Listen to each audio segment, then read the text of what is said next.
Society secretary से पूछा, क्या बैचलर से इतना दिक्कत क्या आप लोग, क्यों इतना फ्लैट देने में? कह रहा बैचलर लोग सेक्स करते हैं। मैं कहा क्या बुरा है, करते हैं तो। नहीं, कह रहा मैंने सुना है कई बैचलर है जो प्रोस्टिट्यूट ले आते हैं। मैं कहा मेरा बाकियों का नहीं पता, हम लोग का पैकेज 3.25 लाख है। हम प्रोस्टिट्यूट लाएंगे, हम मेड नहीं रख पा रहे।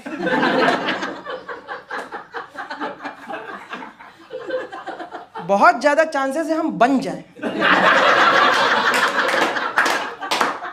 तो उसके लिए डरो आप। और आपको क्या इतना सिक्योरिटी कंसर्न होता है, मैं ये लीगल कर लूंगा? जो डॉक्यूमेंट के नाम पे मेरे बाप का यूरिन सैंपल रखे हो आप, और जितना रेंट ले रहे हो ना आप प्रोवाइड करो। ये बोला नहीं। मेरे बगल में ना, मैं फ्लैट के बगल में एक फैमिली रहती थी, कपल रहता था।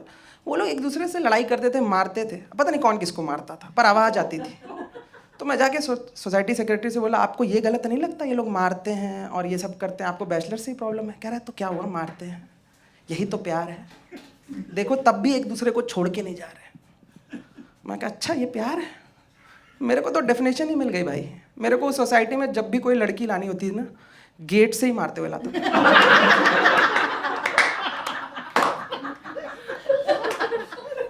मैं और गार्ड मिलके चोक स्लैम दे रहे, तो ये भी प्यार करता नहीं था ऐसा। मैं पुणे शिफ्ट हुआ 2 साल पहले। मेरे को लगा ना पुणे लिबरल है, पुणे में अलग टाइप का रेस्ट्रिक्शन है, पता आपको? पुणे में जिस सोसाइटी में रहता हूँ वहाँ पे एक रूल है कि रात में 11 बजे के बाद स्विगी वाला ऊपर नहीं आ सकता। क्या चुतियाब रूल है, उनको ऐसा लगता है रात में ही मर्डर करेगा, दिन में नहीं मारेगा। क्या रूल है? बस सोसाइटी आराम से जी पाए, युवा देश का अच्छे से जी पाए, मैं बस उस लिए स्विगी में एज अ डिलीवरी बॉय काम करना चाहता हूँ। और एक दिन सुबह सुबह 10 बजे किसी फैमिली को मारूंगा जो लहसुन प्याज मंगाएगा, मतलब समझ रहे हो, फिल्टर है, और वो लोग नॉन वायलेंट भी है ना। वैसे आप लोग जैसे पढ़े लिखे लोग लग रहे हो मेरे को, सभी लोग आप लोग मोस्टली हैं। अब खुद बताओ, रात में 11 बजे के बाद ऑर्डर कौन लोग करते हैं? कौन लोग? नशेड़ी लोग, जो नशा करते हैं, जो नीचे नहीं जा सकते। मैं अगर रात में 4 बजे 8 ब्राउनी ऑर्डर कर रहा हूँ, मैं हूँ नीचे जाने की हालत में। मेरे को जोमेटो से पॉपअप मैसेज आता है, सर आप जहाँ हो वहीं रहो, आप सोसाइटी के लिए सेफ नहीं हो। भाई बहन जो मेरे को नीचे बुला रहा है, मैं जाता हूँ नीचे ऑर्डर लेने। कभी कभी मैं देखता हूँ 7-8 ऑर्डर और पड़े हुए हैं, भंड लोग करके भूल गए। तो मैं कभी कभी गलती से ना दूसरे का ऑर्डर लेता आता हूँ, पर मैं देखता हूँ चेंज करने की जरूरत ही नहीं। मैं ब्राउनी मंगाया हूँ, अगला गुलाब जामुन मंगाया, सेम नशा कंटिन्यू रहना चाहिए। तो एक दिन ऐसे ही मैं फूक रहा था रात में, तो मैं फूक रहा था और मेरे को रसमलाई खाने का मन हुआ, मैं ऑर्डर किया, 3:30 बज रहा था। अब मैं गया नीचे लेने, फिर से मैं शायद ना किसी और का ऑर्डर ले आया, पर मैं जिस दरिंदे का ऑर्डर लाया था ना, वो रात में 3:30 बजे ग्रीन सैलेड मंगाया था। मेरा दिमाग खराब हो गया। मैं कौन है ये मिलिंद सोमन का नाजायज औलाद? मैं आपको गारंटी दे रहा हूँ, अगर बाबा रामदेव भी 4 बजे ऑर्डर करेंगे ना तो ब्राउनी ही करेंगे। क्योंकि वो देखा ना ग्रीन सैलेड, मेरे को लगा यही तो अभी फूका हूँ मैं, जो खा भी लूँ मैं, इतना नशा नहीं करना। तो मैं आप लोग नशे करते हो? मैं उस वाली हालत में था जब नशे करके नहीं अपने दोस्त को किस करने लगते हो कि तेरे से बेस्ट कोई नहीं है, वो वाली हालत में। लेकिन मैं बोला ये तो खा नहीं पाऊंगा। मैं किसी तरह भाई नीचे गया, उस बंदे का विंग फिगर आउट किया कि कहाँ रहता है वो। मैं एक्सपेक्ट कर रहा था कि एटलीस्ट थोड़ा तो फिट होगा ना। 3:30 बजे ग्रीन सैलेड, मैं गया भाई, मैं बेल बजाया, एक बंदा बाहर आया, कुछ भी नहीं पहना, एक तो सिर्फ बॉक्सर में है, और भाई उसको 4-5 चिन्ह है। मेरा दिमाग खराब हो गया। मैं कहा जो यही फिट होने का टाइम मिला तेरे को। पर मैं उसको दे दिया ग्रीन सैलेड, वाला कौन बहस करे, हालत भी नहीं है। मैं कहा ले भाई ये आपका ग्रीन सैलेड आप ऑर्डर किए थे, मेरा रसमलाई वापस करो। तो वो कह रहा नहीं मेरे पास तो कोई रसमलाई नहीं है, और मेरे को दिख रहा है यहाँ लगा है।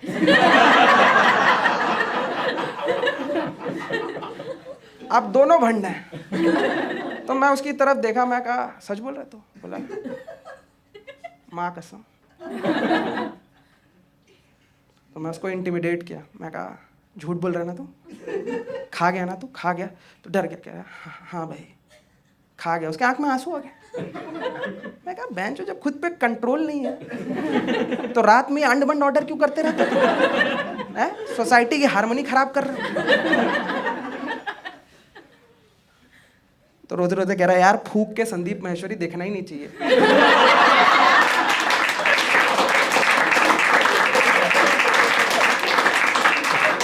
यहाँ थोड़ा लगा चाटोगे? मैं कहा बस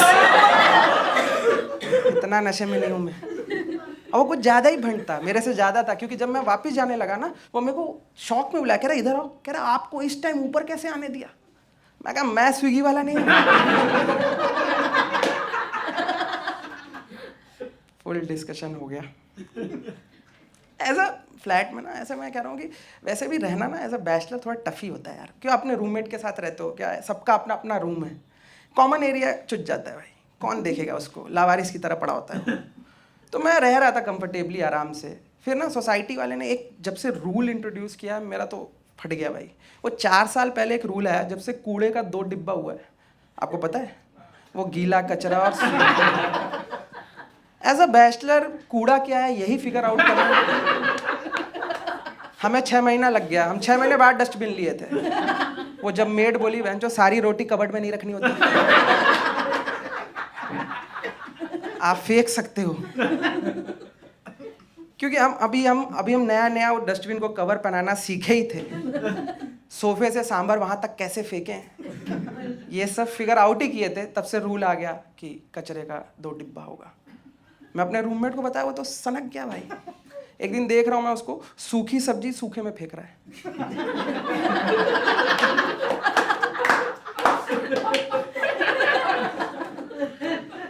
देखा रसगुल्ला खराब हो गया, उसका रस इसमें डाल। और हम ये सब कांड करते थे। और मेरे को सुबह कूड़ा रखने अच्छा लगता है। एक कूड़ा वाला सुबह आके आपको सुबह सुबह मादरचोद बोले,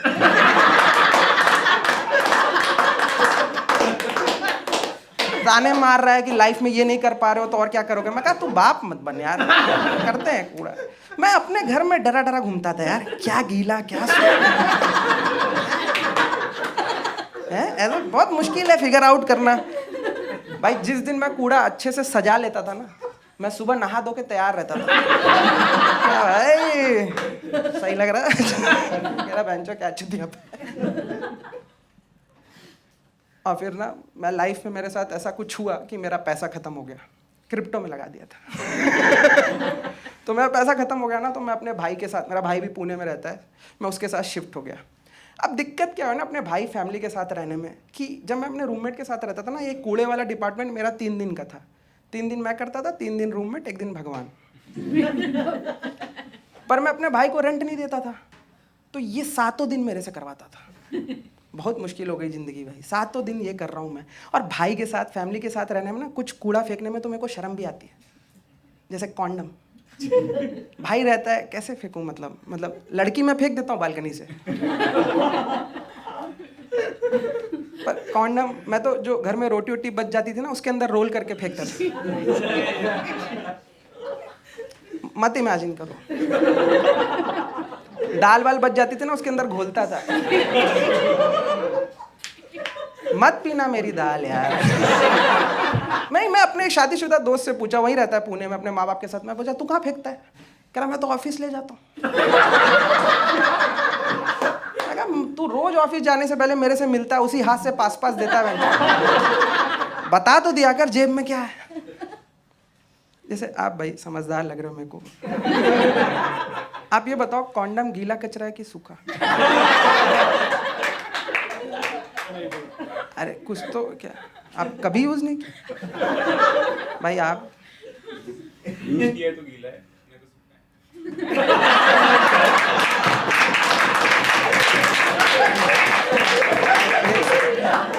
कौन बिना यूज किए फेंक? आप तो गजब ही शेड। अब घर में ट्राई कर कॉन्डम है वो, टी शर्ट थोड़ी ना। यूज्ड ही रहेगा ना भाई, सिंपल है भाई। मैं किसी को नहीं पता, मेरे को गीला लगता था, ठीक है, तो मैं गीले में फेंकता था, मैं उसके लिए भी कूड़ा वाला डाटा मेरे को एग्जाम्पल से समझा रहा है। कह रहा अगर आप मिल्क शेक मंगाओ बॉटल में, उसमें थोड़ा मिल्क शेक बच जाए, आप क्या करोगे? मैं कहा मिल्क शेक वॉश बेसिन में फेंक दूंगा और उसको सूखे में। कह रहा सेम कॉन्डम के साथ। पागल है बच्चों, अच्छा लगेगा सुबह ऐसे कर रहा हूँ मैं, भाई के साथ रहता हूँ मैं। तो मैं, और एक चीज मेरे को बताओ, ये कूड़े वाले सुबह 8 बजे क्यों आते हैं? तुम क्यों 5 AM क्लब मेंबर बन रहे हो? कौन सा सक्सेसफुल आदमी कूड़ा उठाता है? आई नो इट्स अ जरूरी काम, बट कौन सा उठाता है? कौन IITM वाला कूड़ा उठा रहा है? TCS वाले 1-2 उठा ले। मैं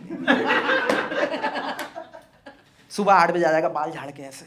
अरे तेरी जो जॉब प्रोफाइल है ना, तेरे को दिन में 3-4 बजे आना चाहिए कूड़ा उठाने, दारू पी के कूड़ा छींटते हुए, तो लगेगा ना तू अपने जॉब से दुखी है। जो सुबह 5 बजे 8 बजे आता है, मेरे को नहीं देना यार कूड़ा अपना तब। तो मैं दिमाग लगाया ना, मैं बोला मैं रात में ही कूड़ा बाहर रख दूंगा, ये सुबह आएगा उठा के ले जाएगा। भाई मैं 2 दिन ऐसा किया, मेरे को सोसाइटी से मैसेज आ गया, कह रहा आप कूड़ा बाहर मत रखा कीजिए रात में। बोला क्यों? कह रहा कोई तो कुत्ता है, वो आता है और कूड़ा छींट देता है। मैं कहा रात में 11 बजे के बाद स्विगी वाला नहीं आ सकता? ये कुत्ता कैसे आ रहा है, वो भी 13वें फ्लोर पे? ये तुम जो गेट पे 6 बिहारी बैठाए हो,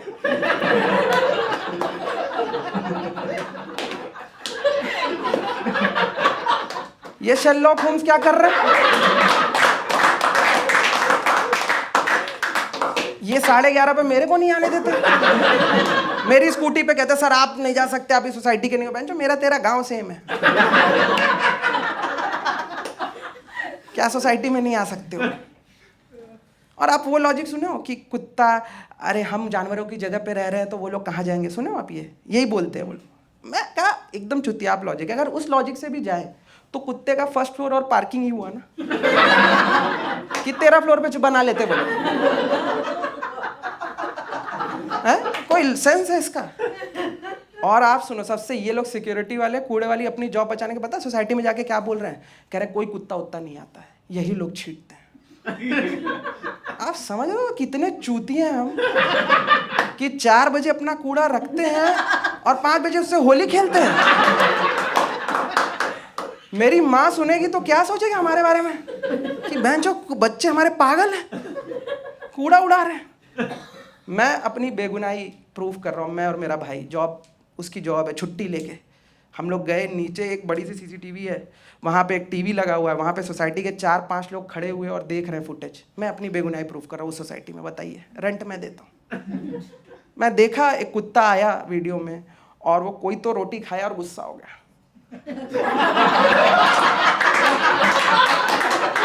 और फिर वो कूड़ा उड़ा रहा है। पर मैं फिर भी बोला कूड़े वाले से कि देख रहे कुत्ता ही कर रहा है, पर कह रहा है वो देखो अभी भी कॉन्डम गीले में। मैं कहा